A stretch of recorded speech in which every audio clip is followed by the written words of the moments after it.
ನಮಸ್ಕಾರ, ಹೇಗಿದ್ದೀರಿ? ನಾನು ನಿಮ್ಮ MP ಮುದಾಳಿ.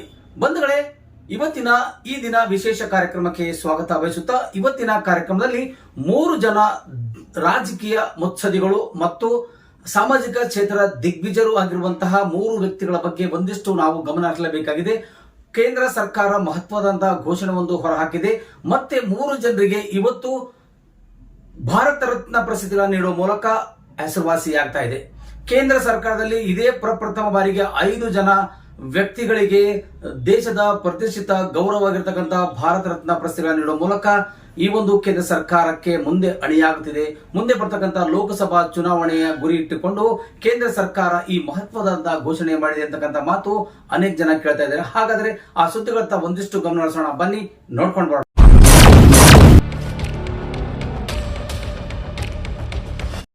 ಬಂಧುಗಳೇ, ಇವತ್ತಿನ ಈ ಒಂದು 3 ಜನರಿಗೆ ದೇಶದ ಪ್ರತಿಷ್ಠಿತ ಪ್ರಶಸ್ತಿಗಳನ್ನು ನೀಡುವ ಮೂಲಕ ಕೇಂದ್ರ ಸರ್ಕಾರದ ಪ್ರಧಾನಮಂತ್ರಿಗಳಾಗಿರ್ತಕ್ಕಂಥ ನರೇಂದ್ರ ಮೋದಿಯವರು ತಮ್ಮ ಎಕ್ಸ್ ಖಾತೆಯಲ್ಲಿ ಬರೆದುಕೊಂಡಿದ್ದಾರೆ. ಏನಪ್ಪಾ ಅವರು ಬರ್ಕೊಂಡಿದ್ದಾರೆ ಅಂದ್ರೆ, 3 ಜನರಿಗೆ ಮತ್ತೆ ದೇಶದ ಪ್ರತಿಷ್ಠಿತ ಪ್ರಶಸ್ತಿಗಳನ್ನು ನೀಡುವ ಮೂಲಕ ಕೇಂದ್ರ ಸರ್ಕಾರ ಸನ್ನದ್ಧವಾಗಿದೆ ಅಂತಕ್ಕಂಥ ಮಾತನ್ನು ಹೇಳಿದ್ದಾರೆ. ಕಳೆದ 2 ದಿನಗಳ ಹಿಂದೆ ನಿಮಗೆ ಗೊತ್ತಿರುವಂತೆ, ಒಂದು ವಾರದ ಹಿಂದ್ಗಡೆ ಬಿಹಾರದ ಮಾಜಿ ಮುಖ್ಯಮಂತ್ರಿಗೆ ಒಂದು ಭಾರತ ರತ್ನ ಪ್ರಶಸ್ತಿ ಮತ್ತು LK ಅಡ್ವಾಣಿಯವರಿಗೆ ಒಂದು ಭಾರತ ರತ್ನ ಪ್ರಶಸ್ತಿಗಳನ್ನು ನೀಡುವ ಮೂಲಕ ಅಚ್ಚರಿ ಉಂಟು ಮಾಡಿತು.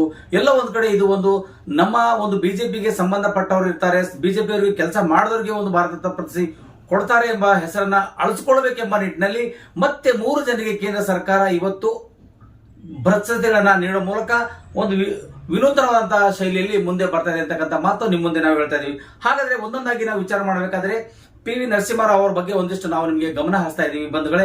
ಯಾಕಂದ್ರೆ PV ನರಸಿಂಹರಾವ್ ಕೂಡ ಸಾಕಷ್ಟು ರೀತಿಗಳಿಂದ ಕೆಲಸ ಮಾಡಿದಂತರು, ಮಾಜಿ ಪ್ರಧಾನಿಗಳು, ಗೃಹ ಮಂತ್ರಿ ಆಗಿದ್ರು, ವಿತ್ತ ಸಚಿವರು ಆಗಿದ್ರು, ಹಾಗೂ ಅನೇಕ ಖಾತೆಗಳನ್ನು ನಿಭಾಯಿಸಿಕೊಂಡು ಬಂದಂತ VP ಸಿಂಗ್ ಅವರು ರಾಜೀವ್ ಗಾಂಧಿ ಅವರ ಆಕಸ್ಮಿಕ ಮರಣದ ನಂತರದಲ್ಲಿ ಗಾಂಧಿ ಕುಟುಂಬದಿಂದ ಹೊರಪಟ್ಟು ದೇಶದ ಪ್ರಧಾನಮಂತ್ರಿಯಾಗಿ 9ನೇ ಪ್ರಧಾನಮಂತ್ರಿಯಾಗಿ ನರಸಿಂಹರಾವ್ ಆಯ್ಕೆಯಾಗಿದ್ರು. ಅವರಿಗೂ ಕೂಡ ಇವತ್ತು ಕೇಂದ್ರ ಸರ್ಕಾರ ಒಂದು ಮಹತ್ವದಂತಹ ಒಂದು ಏನು ಘೋಷಣೆ ಮಾಡಿದೆಯಲ್ಲ ಭಾರತ ರತ್ನ ಪ್ರಶಸ್ತಿ, ಅವರು ಏನೇನು ಮಾಡಿದ್ದಾರೆ ಅನ್ನೋದನ್ನ ಒಂದಿಷ್ಟು ನಾವು ಸಣ್ಣದಾಗಿ ಮೆಲ್ಕ್ ಹಾಕೋಣ.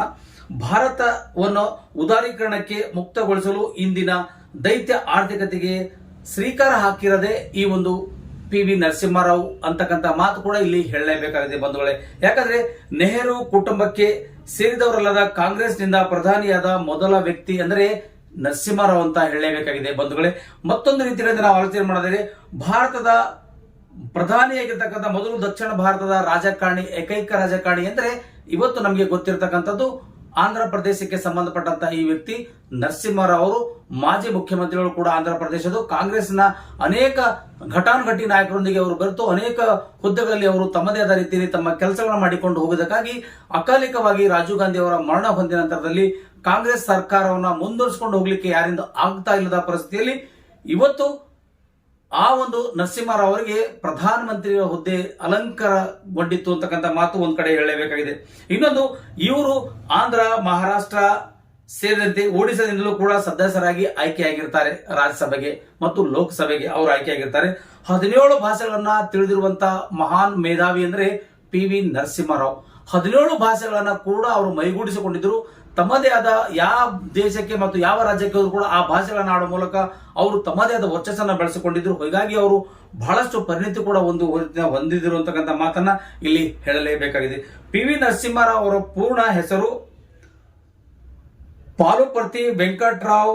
ಆಂಧ್ರ ಪ್ರದೇಶದ ಮೂಲದವರು. ಪಾಲುಪತಿ ರಾವ್ ಅಂತ ಅವರ ಹೆಸರು, ಅದಕ್ಕೆ PV ನರಸಿಂಹರಾವ್ ಅಂತಕ್ಕಂಥ ಮಾತನ್ನ ಇಲ್ಲಿ ನಾವು ಹೇಳಲಾಗ್ತಾ ಇದೆ. ಒಟ್ಟಾರೆಯಾಗಿ ತಂತ್ರಜ್ಞಾನದ ಪ್ರೇಮಿಯಾಗಿದ್ರು, ಸುಧಾರಣಾಕಾರಿಯಾಗಿದ್ರು ಮತ್ತು ಸಮಾಜದ ಒಳಿತಿಗಾಗಿ ಹಗಲಿರುಳು ದುಡಿಯುವಂತಹ ಕೆಲಸದ ವ್ಯಕ್ತಿಯಾಗಿದ್ರು ಮತ್ತು ಜ್ಯೋತಿಷಗಳನ್ನು ಪೂರ ಅಪಾರವಾಗಿ ಅವರನ್ನ ಹೇಳ ಬಯಸುವಂತವರು, ನಂಬುವಸ್ತಕ್ಕಂತರಾಗಿದ್ರು. ಅನೇಕ ರೀತಿಗಳಿಂದ ಅವರ ಕೆಲ ನಿರ್ಧಾರಗಳನ್ನ ಅವರದೇ ವಿಚಾರದಲ್ಲಿ ಮಾಡಿಕೊಂಡಾಗ ಅನೇಕ ರೀತಿಗಳಿಂದ ನಿರ್ಧಾರಗಳನ್ನು ಕೈಗೊಳ್ಳೋದು ಕೂಡ ಅವರ ಒಂದು ಸೂಕ್ತ ವ್ಯಕ್ತಿತ್ವ ಮತ್ತು ಸೂಕ್ತ ಗುಣವಾಗಿತ್ತು ಅಂತಕ್ಕಂಥ ಮಾತು ನಾವು ಇಲ್ಲಿ ಹೇಳಲೇಬೇಕಾಗಿದೆ. ಯಾಕಂದ್ರೆ ಅನೇಕ ನಿರ್ಧಾರಗಳನ್ನು ತೆಗೆದುಕೊಳ್ಳಬೇಕಾದ್ರೆ ಅವರೇ ಆದಂತಹ ರೀತಿಯಲ್ಲಿ ಜ್ಯೋತಿಷಗಳನ್ನು ನೋಡುವ ಮೂಲಕ ಅಥವಾ ಅವರ ಒಂದು ಹಿಂದಿನಿಂದ ಬಂದಂತ ಏನ್ ತಂದೆ ಮತ್ತು ತಾಯರ ಪೂರ್ವಜರ ಕಾಲದಿಂದ ಬಂದಂತ ಏನಾದ್ರು ನಡವಳಿಕೆ ಇತ್ತು PV ನರಸಿಂಹರಾವ್ ಅವರ ಮನೆಯಲ್ಲಿ. ಹಾಗಾಗಿ ಅವರದೇ ಆದಂತಹ ಒಂದು ಜ್ಯೋತಿಷ ಕೂಡ ನಂಬುವಿಕೆ ವ್ಯಕ್ತಿಯಾಗಿರುವಂತಕ್ಕಂಥ ಮಾತನ್ನು ಹೇಳಬೇಕಾಗಿದೆ. ಈ PV ನರಸಿಂಹರಾವ್ ಅವರ ಬಗ್ಗೆ ನಾವು ಹೇಳಬೇಕಾದ್ರೆ 1957ರಲ್ಲಿ ಶಾಸಕರಾಗಿ ಆಯ್ಕೆಯಾಗ್ತಾರೆ. 1962ರಲ್ಲಿ ಆಂಧ್ರ ಪ್ರದೇಶದ ಮುಖ್ಯಮಂತ್ರಿಯಾಗಿ ಹೊರಹೊಮ್ಮುತ್ತಾರೆ. ಬಂಧುಗಳು, ಯಾಕೆ ವಿಷಯ ಹೇಳ್ತಿದ್ದಾರೆ ಅಂದ್ರೆ, ಇಲ್ಲಿ ಕಾಂಗ್ರೆಸ್ ಪಕ್ಷದಲ್ಲಿ ದುಡಿದಿರ್ತಕ್ಕಂಥ ಅನೇಕ ಜನರಿಗೆ ಇಲ್ಲಿ ತಮ್ಮದೇ ಆದ ರೀತಿಯಲ್ಲಿ ವಿಚಾರ ವಿನಿಮಯಗಳು ಮಾಡಲಿಕ್ಕೆ ಸಾಕಷ್ಟು ಕಾಲ ಅವಕಾಶಗಳಿತ್ತು. ಅಂತ ಪರಿಸ್ಥಿತಿಯಲ್ಲಿ ಘಟಾನುಘಟಿ ನಾಯಕರು ಒಂದು ಕಡೆ ಹೋಗಿದ ನಂತರದಲ್ಲಿ ರಾಜೀವ್ ಗಾಂಧಿ ಒಂದು ಆಕಸ್ಮಿಕ ಮಾಡಿದ ನಂತರ ಈ ಒಂದು ಹುದ್ದೆಗಳನ್ನು ಅವರಿಗೆ ಒಲಿದು ಬರ್ತವೆ ಅಂತಕ್ಕಂಥ ಮಾತನ್ನು ಇಲ್ಲಿ ಹೇಳಲೇಬೇಕಾಗುತ್ತದೆ. 1970ರಲ್ಲಿ ಆಂಧ್ರ ಪ್ರದೇಶದ ಮುಖ್ಯಮಂತ್ರಿಯಾಗಿ ಪ್ರಮಾಣ ವಚನ ಸ್ವೀಕರಿಸ್ತಾರೆ. ಅದಾದ ನಂತರದಲ್ಲಿ ಇಂದಿರಾ ಗಾಂಧಿ ರಾಜೀವ್ ಗಾಂಧಿಗೆ ಆಪ್ತರಾಗಿರ್ತಾರೆ. ಯಾಕಂದ್ರೆ 1980ರಲ್ಲಿ ಇಂದಿರಾ ಗಾಂಧಿ ಅವರ ಸಂಪುಟದಲ್ಲಿ ವಿದೇಶಾಂಗ ಮಂತ್ರಿ ಕೂಡ ಆಗಿ ಅವರು ಆಯ್ಕೆ ಮಾಡ್ತಾರೆ. ಇಂದಿರಾ ಗಾಂಧಿ ಹತ್ಯೆ ಬಳಿಕ ರಾಜೀವ್ ಗಾಂಧಿ ಸಂಪುಟದಲ್ಲಿ ಹಲವಾರು ಜವಾಬ್ದಾರಿಗಳನ್ನು ಕೂಡ PV ನರಸಿಂಹರವರು ಪಡೆದುಕೊಳ್ತಾರೆ. ಅವರು ದೇಶದ ವಿಪತ್ತು ಮತ್ತು ದೇಶದ ಆರ್ಥಿಕತೆ, ದೇಶದ ವಿಚಿತ್ರ ಸಂಕಟಕ್ಕೆ ಒಳಪಟ್ಟಾಗ ನರಸಿಂಹರಾವ್ ಅವರ ಸೂತ್ರ ಕೂಡ ಇಲ್ಲಿ ಅನೇಕ ರೀತಿಗಳಿಂದ ಬಳಕೆಯಾಗ್ತದೆ ಅಂತಕ್ಕಂಥ ಮಾತನ್ನ ಇಲ್ಲಿ ನಾವು ಹೇಳಲೇಬೇಕಾಗಿದೆ. ಒಟ್ಟಾರೆ ಹೇಳಬೇಕಾದ್ರೆ ಇಂದಿರಾ ಗಾಂಧಿ ಅವರ ಹತ್ಯೆ ಬಳಿಕ ರಾಜೀವ್ ಗಾಂಧಿ ಸಂಪುಟದಲ್ಲಿ ಕೂಡ ಇವರು ಅನೇಕ ಜವಾಬ್ದಾರಿಗಳನ್ನ ನಿರ್ವಹಿಸಿದಂತ ವ್ಯಕ್ತಿಯಾಗಿದ್ದಾರೆ. ರಾಜೀವ್ ಗಾಂಧಿ ಸಂಪುಟದಲ್ಲಿ ಮಂತ್ರಿ ಆಗಿ ರಾಜೀವ್ ಗಾಂಧಿ ಹತ್ಯೆ ಬಳಿಕ 1991ರಲ್ಲಿ ದೇಶದ ಪ್ರಧಾನಮಂತ್ರಿಯಾಗಿ 9ನೇ ಪ್ರಧಾನಮಂತ್ರಿಯಾಗಿ ಆಯ್ಕೆಯಾಗ್ತಾರೆ ನರಸಿಂಹರಾವ್ ಅವರು. ಪ್ರಬಲ ಜಾತಿ ಇಲ್ಲದ ಬ್ರಾಹ್ಮಣ ಸಮುದಾಯದಿಂದ ಬಂದ ಆಂಧ್ರ ಪ್ರದೇಶದ ಮುಖ್ಯಮಂತ್ರಿ ದೇಶದ ಪ್ರಧಾನಿಯಾದ ಒಂದು ಚಾಣಕ್ಯ ರೀತಿಯಲ್ಲಿ ನಾವು ಹೇಳಲೇಬೇಕಾಗಿದೆ. ಒಟ್ಟಾರೆಯಾಗಿ ಹೇಳಬೇಕಾದ್ರೆ ಮೂಲತಃ ಆಂಧ್ರ ಪ್ರದೇಶದವರು ಅಲ್ಲಿ ಸಾಕಷ್ಟು ರೀತಿಗಳಿಂದ ಅವರು ಸಂಘರ್ಷಗಳನ್ನು ಮಾಡಿಕೊಂಡು ಅನೇಕ ರೀತಿಗಳಿಂದ ಅವರು ಹೋರಾಟಗಳ ಮಾಡುವ ಮೂಲಕ ಮತ್ತು ಹಿಂದಿನ ಕಾಲಘಟ್ಟದಲ್ಲಿ ನಾವು ವಿಚಾರ ಮಾಡಬೇಕಾದ್ರೆ ಚಳವಳಿಯಲ್ಲಿ ಕೂಡ ಭಾಗವಹಿಸಿರುವಂತಹ ನರಸಿಂಹರವರಿಗೆ ಈ ಒಂದು ದೇಶದ ಮತ್ತು ಅತ್ಯುನ್ನತ ಪ್ರಸಿದ್ಧಿ ಒಂದಾಗಿರ್ತಕ್ಕಂಥ ಭಾರತ ರತ್ನ ಪ್ರಶಸ್ತಿಗೆ ಆಯ್ಕೆಯಾಗಿದ್ದು ಸೂಕ್ತ ಅಂತಕ್ಕಂಥ ಮಾತನ್ನು ಕೂಡ ಇಲ್ಲಿ ಹೇಳಬೇಕಾಗಿದೆ. ಅಲ್ಪ ಮತದ ಸರ್ಕಾರದಲ್ಲಿ ಕ್ರಾಂತಿಕಾರಿ ಆರ್ಥಿಕ ನೀತಿಗಳನ್ನು ಜಾರಿಗೊಳಿಸಿದ ದೇಶದ ಆರ್ಥಿಕ ಅಭಿವೃದ್ಧಿಗೆ ಕಾರಣೀಭೂತರಾಗಿರ್ತಕ್ಕಂಥ ನರಸಿಂಹರಾವ್ ಅವರ ಬಗ್ಗೆ ಇಲ್ಲಿ ಎಷ್ಟೇ ಹೇಳಿದ್ರು ಕೂಡ ಅಲ್ಲಿ ಕಡಿಮೆ ಆಗ್ತದೆ ಅಂತಕ್ಕಂಥ ಮಾತನ್ನ ಇಲ್ಲಿ ನಾವು ಹೇಳಲೇಬೇಕಾಗಿದೆ. ಯಾಕಂದ್ರೆ ಇಲ್ಲಿ ದೇಶದ ಒಬ್ಬ ಪ್ರಧಾನಮಂತ್ರಿಗಳ ಬಗ್ಗೆ ನಾವು ಆಲೋಚನೆ ಮಾಡಿದಾಗ ನಮಗೆ ಗೊತ್ತಿರುವಂತಹ ರೀತಿಯಲ್ಲಿ ನಾವು ವಿಚಾರ ಮಾಡಲಿಕ್ಕೆ ಹೋದಾಗ ಅಲ್ಲಿರ್ತಕ್ಕಂಥ ಸಮಸ್ಯೆ, ತಾತ್ಪರ್ಯ ಮತ್ತು ಅಲ್ಲಿರ್ತಕ್ಕಂಥ ಸಂದಿಗ್ಧ ಪರಿಸ್ಥಿತಿಗಳನ್ನು ತಿಳಿದುಕೊಂಡು ಅಲ್ಲಿ ದೇಶದ ಆಳ್ವಿಕೆ ಯಾವ ರೀತಿ ಮಾಡಬೇಕೆಂಬ ಒಂದು ತಂತ್ರಜ್ಞಾನ ಕೂಡ ಅಲ್ಲಿ ನರಸಿಂಹರಾವ್ ಹತ್ರ ಇತ್ತು ಅಂತಕ್ಕಂಥ ಮಾತನ್ನ ಇಲ್ಲಿ ನಾವು ಸ್ಮರಿಸಬಹುದಾಗಿದೆ. ಒಟ್ಟಾರೆಯಾಗಿ ಕೇಂದ್ರ ಸರ್ಕಾರ, ಬಿಜೆಪಿ ಸರ್ಕಾರ ಈ ಒಂದು ಮಹತ್ವದಂತಹ ಒಂದು ಪ್ರಶಸ್ತಿ ನೀಡೋದಕ್ಕಾಗಿ ಧನ್ಯವಾದಗಳನ್ನು ಕೂಡ ಅಲ್ಲಿ ಜನ ಅರ್ಪಿಸ್ತಾ ಇದ್ದಾರೆ. ಮತ್ತು ಇನ್ನು ಮುಂದಿನ ಒಬ್ಬ ವ್ಯಕ್ತಿ ಚೌಧರಿ ಚವಾಣ್ ಸಿಂಗ್ ಅಂತಕ್ಕಂಥವ್ರು, ಚೌಧರಿ ಚರಣ್ ಸಿಂಗ್ ಅಂತಕ್ಕಂಥ ಅವರು ಕೂಡ ಮಾಜಿ ಪ್ರಧಾನಿಗಳೇ ಅವರು ಕೂಡ ಸಾಕಷ್ಟು ರೈತರ ಬಗ್ಗೆ ಒಂದಿಷ್ಟು ಅನುಕಂಪಗಳನ್ನ, ಅಲೆಗಳನ್ನ ಮತ್ತು ತಮ್ಮದೇ ಆದ ರೀತಿಗಳನ್ನ ಹೊರಹೊಮ್ಮುವ ಮೂಲಕ ದೇಶಕ್ಕೆ ಆರ್ಥಿಕತೆ ಮತ್ತು ಬಲಹೀನತೆಗೆ ಕುಗ್ಗುತ್ತಿರುವಾಗ ತಮ್ಮದೇ ಆದ ರೀತಿಗಳಲ್ಲಿ ವ್ಯಾಖ್ಯಾನಗಳನ್ನು ನೀಡುವ ಮೂಲಕ ಮತ್ತು ಅಲ್ಲಿರ್ತಕ್ಕಂಥ ಸಮಸ್ಯೆಗಳಿಗೆ ಪರಿಹಾರಗಳನ್ನು ಕಂಡುಕೊಳ್ಳುವ ಮೂಲಕ ದೇಶದ ರೈತರಿಗೆ ಉತ್ತಮ ಸ್ಥಾನದಲ್ಲಿ ಉಳಿದುಕೊಂಡು ಇಲ್ಲಿ ಚೌಧರಿ ಚವಾಣ್ ಸಿಂಗ್ ಅಂತವರಿಗೆ ಕೂಡ ಈ ಒಂದು ಪ್ರಶಸ್ತಿ ಕೂಡ ನೀಡಲಾಗ್ತಾ ಇದೆ. ರೈತರಿಗೆ ಚಾಂಪಿಯನ್ ಎಂದೇ ಖ್ಯಾತರಾಗಿರ್ತಕ್ಕಂಥ ಮಾಜಿ ಪ್ರಧಾನಿ ಚೌಧರಿ ಚರಣ್ ಸಿಂಗ್ ಅಂತ ನಾವು ಹೇಳ್ಬಹುದು. ಇವರು ಎರಡನೇ ಒಬ್ಬ ವ್ಯಕ್ತಿಯಾಗಿರ್ತಾರೆ. ಇವರು ದೇಶದ ಭೂ ಸುಧಾರಣೆ ಕಾಯ್ದೆ ಹರಿಕಾರರಾಗಿರ್ತಾರೆ ಮತ್ತು ಒಬ್ಬರು ಎಂದೇ ಹೇಳಲೇಬೇಕಾದ್ರೆ ಇವರು ಪ್ರಖ್ಯಾತರಾಗಿರ್ತಾರೆ. ಎಂದಿನಂತೆ ಉತ್ತರ ಪ್ರದೇಶದ CM ಆಗಿ ಇವರು ಕೆಲಸ ಮಾಡಿದಂತವರು. ಈ ಒಂದು ವಿಶೇಷವಾಗಿರ್ತಕ್ಕಂಥ ಈ ಒಂದು ಎಲ್ಲ ಭೂಮಿ ಸಮಾನ ಹಂಚಿಕೆ ಮತ್ತು ಸಮಾನರಿಗೆ ಭೂಮಿ ಹಂಚಿಕೆ ವಿಷಯದಲ್ಲಿ ಇವರು ಚೌಧರಿ ಚರಣ್ ಸಿಂಗ್ ಅವರು ತಮ್ಮದೇ ಆದ ರೀತಿಯಲ್ಲಿ ಒಂದಿಷ್ಟು ಪ್ರಯತ್ನ ಮಾಡಿ ಸರ್ವರಿಗೂ ಸಮಪಾಲು ಸಮಬಾಳು ಎನ್ನುವ ರೀತಿಯಲ್ಲಿ ಭೂಮಿಗಳನ್ನು ಹಂಚುವ ಮೂಲಕ ಒಬ್ಬ ರೈತರಿಗೆ ಒಬ್ಬ ಚಾಂಪಿಯನ್ ಅಂತಕ್ಕಂಥ ಮಾತನ್ನು ಇವರಿಗೆ ನಾವು ಕರೀತಾರೆ. ಅವರಿಗೂ ಕೂಡ ಇವತ್ತು ಭಾರತ ರತ್ನದ ಪ್ರಸಿದ್ಧಿ ನೀಡುತ್ತಿರುವುದು ತುಂಬಾ ಸಂತೋಷದ ವಿಷಯವಾಗಿದೆ. ಬಂಧುಗಳೇ, ಉತ್ತರ ಪ್ರದೇಶದ ಭೂ ರೈತರು ಹಾಗೂ ಬಡ ರೈತರ ಪಾಲಿಗೆ ಚರಣ್ ಸಿಂಗ್ ಇಂದಿಗೂ ಕೂಡ ಆರಾಧ್ಯ ದೈವರಾಗಿದ್ದಾರೆ. ಅಲ್ಲಿರ್ತಕ್ಕಂಥ ಇಲ್ಲಿ ನಾವು ಹೇಳ್ತಿದ್ದೇವಲ್ಲ, ಈ ಒಂದು ಯಾವುದಪ್ಪ ಅಂತಂದ್ರೆ ಸಮಾನ ಭೂಮಿ ಹಂಚಿಕೆಯಲ್ಲಿ ಚರಣ್ ಸಿಂಗ್ ಅವರಿಗೆ ಒಂದು ಯಾವುದೇ ರೀತಿಯಿಂದ ಅವರಿಗೆ ಅಲ್ಲಿ ದೇವರ ಸಮನಾಗಿ ನೋಡ್ಕೊಳ್ತಾರೆ. ಅಲ್ಲಿ ಒಂದು ಉತ್ತರ ಪ್ರದೇಶ ಆಗಿರ್ಬೋದು ಹಾಗೂ ಇನ್ನಿತರ ಪ್ರದೇಶಗಳಲ್ಲಿ ಅವರಿಗೆ ಕೂಡ ಎಲ್ಲ ದೇಶಗಳು ಕೂಡ ಅವರಿಗೆ ಒಂದು ದೇವತೆಯ ರೂಪದಲ್ಲಿ ಚರಣ್ ಸಿಂಗ್ ಅವರಿಗೆ ಕಾಣ್ತಾರೆ ಅಂತಕ್ಕಂಥ ಮಾತನ್ನ ನಿಮ್ಗೆ ಹೇಳ್ತಾ ಇದ್ದೀನಿ. ಉತ್ತರ ಪ್ರದೇಶ ಭೂ ರೈತರು ಮತ್ತು ಬಡವರಿಗೆ ಕೂಡ ಪಾಲಿಗೆ ಚರಣ್ ಸಿಂಗ್ ಅವರು ಇವತ್ತಿಗೂ ಸಹ ಆರಾಧ್ಯ ದೈವರಂತೆ ಕಾಣಿಸ್ತಾರೆ ಅನ್ನೋದಕ್ಕೆ ಅವ್ರು ಅಷ್ಟೊಂದು ಭೂ ರೈತ ಮತ್ತು ರೈತರಿಗೆ ಅನುಕೂಲ ಆಗುವಂತಹ ಕೆಲಸ ಮಾಡಿದಕ್ಕಾಗಿ ಅವರನ್ನು ಇವತ್ತಿಗೂ ಕೂಡ ಅಲ್ಲಿ ಸ್ಮರಣೆ ಮಾಡ್ತಾರೆ ಅಂತಕ್ಕಂಥ ವಿಷಯನ ನಿಮ್ಮ ಮುಂದೆ ನಾವು ತೋರಿಸ್ತಾ ಇದ್ದೀವಿ ಬಂಧುಗಳೇ. ಆದರೆ ರೈತರ ಪ್ರೀತಿಗಾಗಿ ಜನ್ಮದಿನ ರಾಷ್ಟ್ರೀಯ ಕಿಸಾನ್ ದಿವಸ್ ಎಂದು ಅವರು ಆಚರಿಸಿಕೊಂಡು ಬಂದಂತಹ ವ್ಯಕ್ತಿ ಚರಣ್ ಸಿಂಗ್ ಆಗಿದ್ರು. ಹಾಗಾಗಿ ಅವರಿಗೂ ಕೂಡ ಈ ಒಂದು ಭಾರತ ರತ್ನ ಪ್ರಶಸ್ತಿ ನೀಡ್ತಾ ಇದೆ. ಜನತಾ ಪಕ್ಷದ ನಾಯಕರಾಗಿದ್ದ ಚರಣ್ ಸಿಂಗ್ ಸ್ವತಂತ್ರ ಭಾರತದ 5ನೇ ಪ್ರಧಾನಮಂತ್ರಿಯಾಗಿ ಆಯ್ಕೆಯಾಗ್ತಾರೆ. ಇವರು ಕೂಡ ಮರಣೋತ್ತರ ಈ ಒಂದು ಪ್ರಶಸ್ತಿಗಳನ್ನು ನೀಡಲಾಗ್ತಾ ಇದೆ.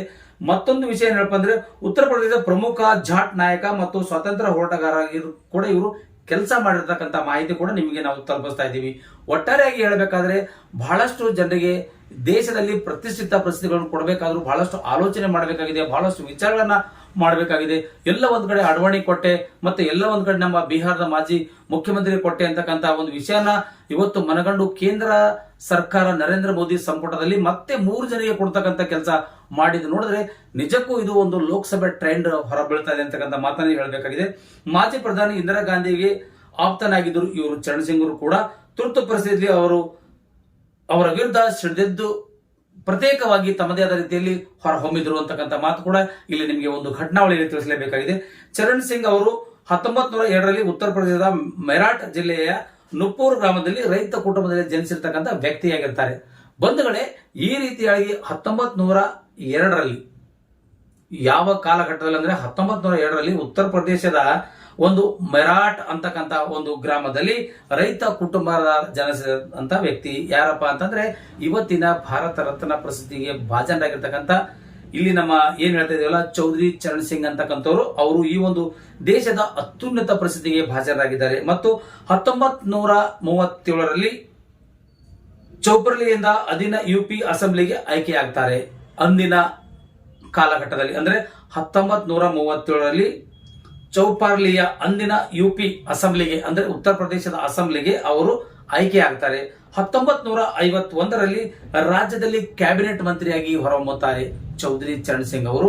ಮತ್ತು ಮೊದಲು ಕಾಂಗ್ರೆಸ್ ನಲ್ಲಿದ್ದಂತವರು ಅದಾದ ಬಳಿಕ ಭಾರತ ಕ್ರಾಂತಿ ದಳನ ರಚಿಸಿ ಅಲ್ಲಿ 2 ಬಾರಿ ಸಿಎಂ ಆಗ್ತಾರೆ. ಎಲ್ಲಿ ಅಂದ್ರೆ ಉತ್ತರ ಪ್ರದೇಶದಲ್ಲಿ ತಮ್ಮದೇ ಆದ ರೀತಿಯಲ್ಲಿ ಕಾಂಗ್ರೆಸ್ ಪಕ್ಷವನ್ನು ಬಿಟ್ಟು ಅಲ್ಲಿ ಯಾವತ್ತೋ ಇಲ್ಲಿ ಇಂದಿರಾ ಗಾಂಧಿ ಅವರ ಜೊತೆಗೆ ಅಲ್ಲಿ ಒಂದಿಷ್ಟು ಒಡನಾಡಗಳಿತ್ತು, ಆಪ್ತರಾಗಿದ್ರು. ಅಲ್ಲಿ ಏನೋ ಒಂದು ತೊಡೆ ಇರುಕು ಬೆರಕು ಬಂದ ತಕ್ಷಣದಲ್ಲಿ ಅಲ್ಲಿ ತುರ್ತು ಪರಿಸ್ಥಿತಿ ಬಂದಂತಹ ಸಂದರ್ಭದಲ್ಲಿ ಅವರ ವಿರುದ್ಧವೇ ಸಿಡಿದೆದ್ದು ಅವರು ಪಕ್ಷಗಳನ್ನ ತ್ಯಜಿಸಿ ಅವರು ಸ್ವತಂತ್ರವಾದಂತಹ ಪಕ್ಷ ಕಟ್ತಾರೆ. ಅಲ್ಲಿ ಏನ್ ಕಟ್ತಾರಪ್ಪ ಅಂದ್ರೆ ಅಲ್ಲಿ ಅವರು ಭಾರತ ಕ್ರಾಂತಿ ದಳ ಅಂತಕ್ಕಂಥ ಒಂದು ಪಕ್ಷ ಕಟ್ಟಿ ಅಲ್ಲಿ 2 ಬಾರಿ ಅವರು ಮುಖ್ಯಮಂತ್ರಿ ಆಗ್ತಾರೆ. ಎಲ್ಲಿ ಯುಪಿಯಲ್ಲಿ.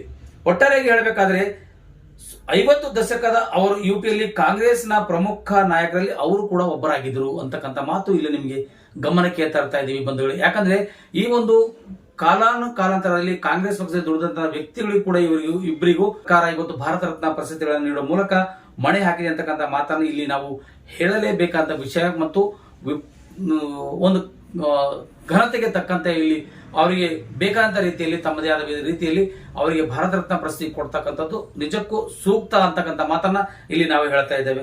ಇನ್ನೊಂದು ಹಸಿರು ಕ್ರಾಂತಿಯ ಹರಿಕಾರ 3ನೆಯ ಒಂದು ಇವತ್ತಿನ ಕಾಲಘಟ್ಟದಲ್ಲಿ ಸ್ವಾಮಿನಾಥನ್ ಅವರು ಕೃಷಿಗೆ ಸಂಬಂಧಪಟ್ಟಿರೋ ಹಾಗೆ ಅನೇಕ ರೀತಿಗಳಿಂದ ಸಾಧನೆ ಮಾಡತಕ್ಕಂಥ ವ್ಯಕ್ತಿ ಕೂಡ ಇವತ್ತು ಇಲ್ಲಿ ಯಾವುದೇ ಪಕ್ಷಪಾತ ಜಾತ್ ಪಾತ್ ಅನ್ನದ ರೀತಿಯಲ್ಲಿ ಈ ಒಂದು ಹರಿಕಾರಿಗೆ ಒಂದು ಹಸಿರು ಕ್ರಾಂತಿ ಹರಿಕಾರಿಗೆ ಭಾರತ ರತ್ನ ಪ್ರಶಸ್ತಿಗಳನ್ನ ನೀಡುವ ಮೂಲಕ ಒಂದಿಷ್ಟು ಹೆಜ್ಜೆ ಹಾಕಿದೆ ಅಂತಕ್ಕಂಥ ಮಾತನ್ನ ಇಲ್ಲಿ ಹೇಳ್ತಾ ಇದ್ದೀವಿ.